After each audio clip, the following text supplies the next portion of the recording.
السلام علیکم ورحمۃ اللہ وبرکاتہ۔ الحمد للہ وحدہ والصلاة والسلام علی من لا نبی بعد، اما بعد فاعوذ باللہ السمیع العلیم من الشیطان الرجیم۔ الذین آتیناہم الکتاب یتلونہ حق تلاوتہ اولئک یؤمنون بہ۔ قرآن مجید فرقان حمید کے ادب کے حوالے سے ہماری گفتگو جاری ہے۔ قرآن مجید کے آداب میں سے ایک ادب یہ بھی ہے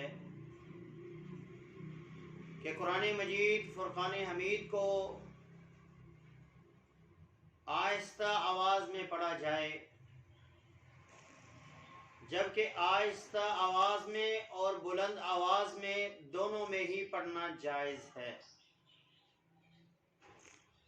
انسان کی نیت کے اوپر منحصر ہے کہ اس کے پڑھنے کا مقصد کیا ہے۔ نبی علیہ الصلوۃ والسلام اونچی آواز میں بھی قرآن مجید پڑھا کرتے تھے اور آہستہ آواز میں بھی پڑھا کرتے تھے، اور آہستہ آواز میں پڑھنے کی نبی علیہ الصلوۃ والسلام نے فضیلت بھی بیان فرمائی۔ بلند آواز میں قرآن مجید فرقان حمید نبی علیہ الصلوۃ والسلام خود پڑھا کرتے۔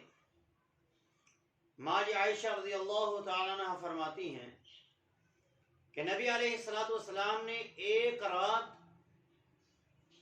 قرآن مجید فرقان حمید کی اس آیت کو بار بار تلاوت کیا حتیٰ کہ صبح ہو گئی۔ اور وہ آیت کیا تھی؟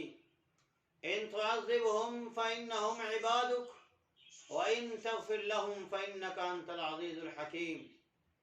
اے اللہ، اگر تو ان کو عذاب دے پھر بھی یہ تیرے بندے ہیں، اور اگر تو اپنے ان بندوں کو معاف کر دے تو تجھے کوئی پوچھنے والا نہیں ہے، تو غالب حکمت والا ہے، تو اس سے کوئی نہیں پوچھے گا کہ تو نے ان کو معاف کیوں کیا ہے۔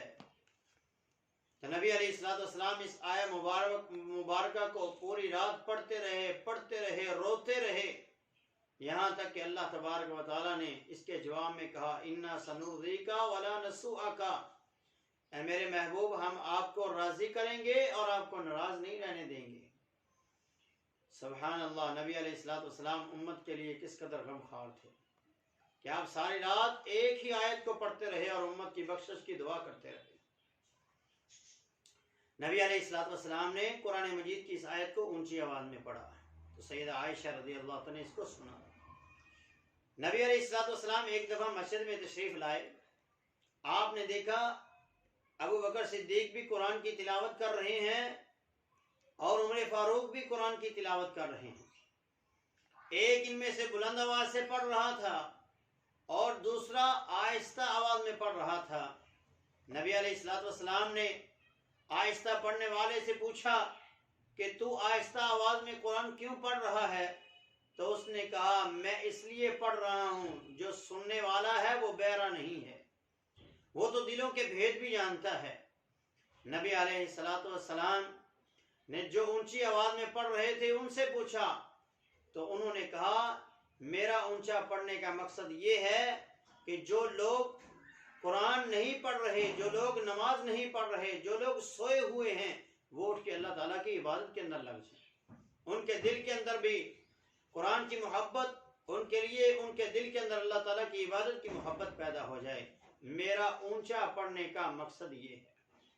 تو قرآن مجید اونچی آواز میں بھی پڑھا جا سکتا ہے اور آہستہ آواز میں بھی پڑھا جا سکتا ہے، لیکن آہستہ آواز میں پڑھا جانے والا قرآن یہ اللہ تبارک و تعالیٰ کے ہاں افضل ہے، اس کا پڑھنا اللہ تعالیٰ کے ہاں زیادہ پسندیدہ ہے کہ انسان آہستہ آواز میں پڑھے۔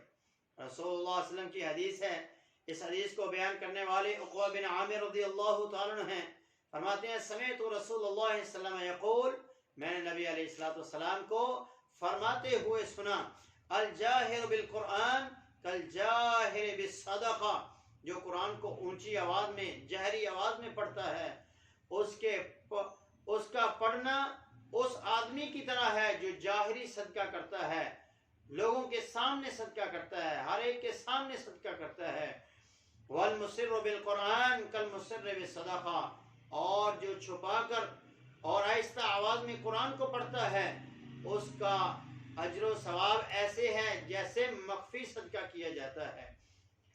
کیونکہ مخفی صدقہ کرنے والے کے بارے میں نبی علیہ السلام کی ایک حدیث ہے، آپ نے ارشاد فرمایا قیامت کے دن جب کوئی سایہ نہیں ہوگا، اللہ 7 خوش نصیب لوگوں کو اپنے عرش بری کا سایہ نصیب فرمائے گا۔ ان میں سے ایک وہ بھی ہے کہ اس کے دائیں ہاتھ نے خرچ کیا تو بائیں ہاتھ کو علم نہیں ہے، ما تنفق یمینہ، کہ اس کے دائیں ہاتھ نے کیا خرچ کیا ہے۔ تو مخفی قرآن کو پڑھنا، آہستہ آواز میں قرآن کو پڑھنا، یہ زیادہ اجر و ثواب کا حامل ہے۔ اگر نیت درست ہو، ارادہ درست ہو، تو انسان کا مقصد یہ ہو کہ دوسرے لوگ میرا قرآن سن کر قرآن کو پڑھنے لگ جائیں گے، تو اس حالت کے اندر قرآن کو اونچی آواز میں پڑھنا بھی یہ بھی جائز ہے اور یہ بھی افضل ہے۔ اللہ سے دعا ہے کہ اللہ ہمیں قرآن مجید کا ادب و احترام کرنے کی توفیق عطا فرمائے۔ اقول قولی ھذا استغفر اللہ لی ولکم ولسائر المسلمین۔